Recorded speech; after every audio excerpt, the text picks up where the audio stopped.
La guerra in Ucraina potrebbe costare al turismo veneto milioni di euro in termini di perdita di mercato, una crisi avvertita da più fronti, quello turistico e quello occupazionale. Federalberghi ha fatto le somme, solo la Russia ha contato oltre 1 milione di presenze nel 2019, mentre il mercato dell'Est in particolare vale circa 6 milioni di presenze.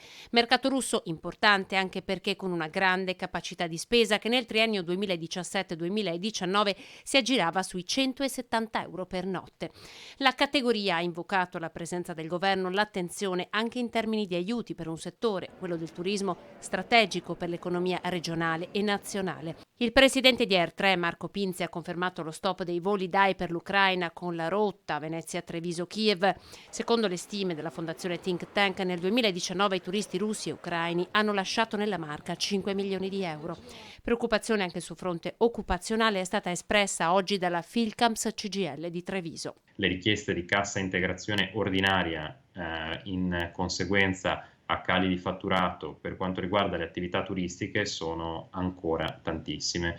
Purtroppo gli ammortizzatori sociali legati alla pandemia sono andati in esaurimento al 31 dicembre dell'anno scorso e quindi ad oggi si ricorre a quelli che sono gli strumenti ordinari. Nella Marca soffre il settore alberghiero che ha chiesto numerose ore di ammortizzatori e cassa integrazione, difficoltà per le attività turistiche maggiori nella zona della sinistra Piave, riferisce il segretario Filcams, e per i centri storici rimasti orfani dei grandi eventi. Noi siamo peraltro da giorni in contatto a livello nazionale con il Ministero e con il Governo perché abbiamo chiesto di stanziare ulteriori interventi cosiddetti in deroga per prorogare gli ammortizzatori sociali, perché nei nostri settori, per il commercio e per il turismo, ad oggi dureranno solo 6 mesi perché è ciò che prevede la legge. Per questo saremo in piazza a Venezia il 4 marzo. Nella capitale turistica del Veneto, flash mob in contemporanea ad altre 5 città italiane.